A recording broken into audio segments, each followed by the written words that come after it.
What's up, guys? So today watching tayo may one-on-one interview kay Tita Morly Alinio. Ayan.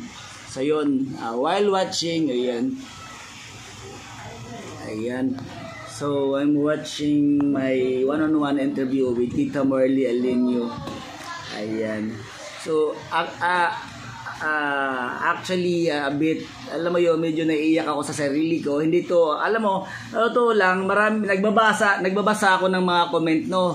Nagbabasa ako ng mga comment regarding sa yon. Ang daming mga baklang, alam mo yun, mga baklang bitter sa buhay, alam mo yun. Pero sa totoo lang, wala akong pakialam sa kanila actually. Oo, wala akong pakialam sa sasabihin sa akin ng ibang tao as long as ngayon may pera ako. Alam mo yung okay na ang buhay ko ngayon. Alam mo yun, sa pagiging isang porn actor ko, wala na akong pakialam sa mga tao. Oo, as long as na may maayos akong buhay. Ganun lang. Oo. While watching my one-on-one interview with Tita Morly Alinio, so alam mo yun, medyo, alam mo yun, naiiyak ako minsan kasi syempre hindi natin masabi, 'di ba, na ngayon, 'di ba, kahit paano, 'di ba, meron tayong maayos na buhay, 'di ba? Hindi na tayo burikat, o 'di ba?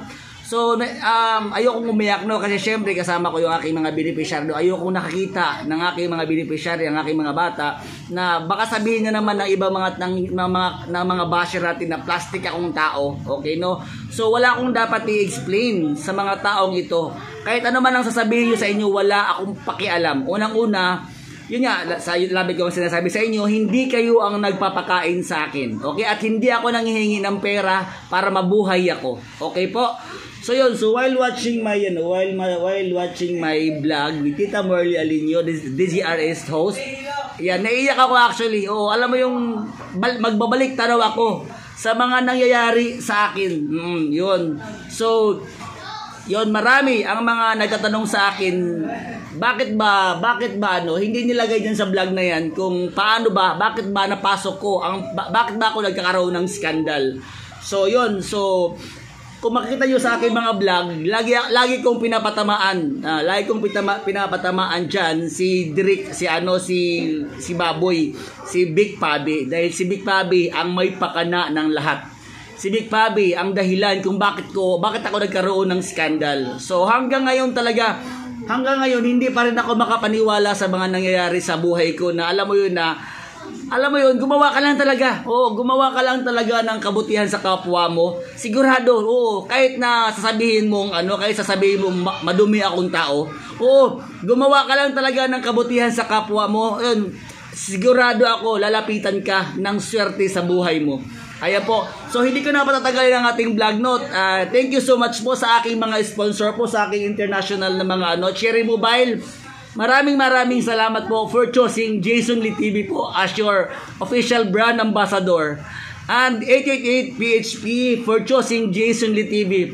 Alam nyo, marami kayo, hindi ako natulungan nyo actually, hindi ako ang natutulungan nyo, kundi ang mga batang, mga wala talaga sa buhay ang natutulungan nyo. Oh, maraming salamat sa inyo. And also po sa 10P Mall, maraming salamat din sa inyo po, 10P Mall at GCash. Ayan po, GCash, maraming salamat din for choosing Jason Lee TV po as your brand ambassador po. Maraming salamat. So today po, meron na naman tayong bagong endorsement, no, ang QQ Philippines Online Casino at saka 7s.com Casino. Ang dami na nating endorsement actually. Yung katawan na lang natin ang susuko. Ayun po, so hindi ko na patatagal ng aking vlog, no. So yun, by the way po, sa mga lahat na mga gusto mag-subscribe sa aking Super VIP Telegram channel, mag-PM lang ko, no.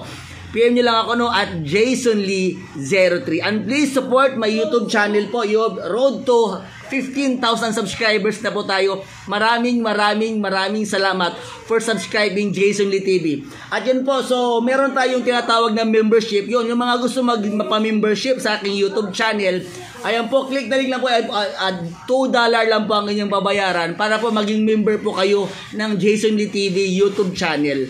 Ayan, maraming salamat po. So sa mga hindi pa nakapag-subscribe ng aking YouTube channel, I'm inviting everyone to please subscribe my YouTube channel and please don't forget to hit the bell button para updated kayo sa mga bagong videos na in-upload ko. Always remember mga lalabs na kung may pangarap ka sa buhay mo, gawin mo lang ito sa legal na paraan. Dahil minsan talaga, ikaw lang makakatupad ng wish mo.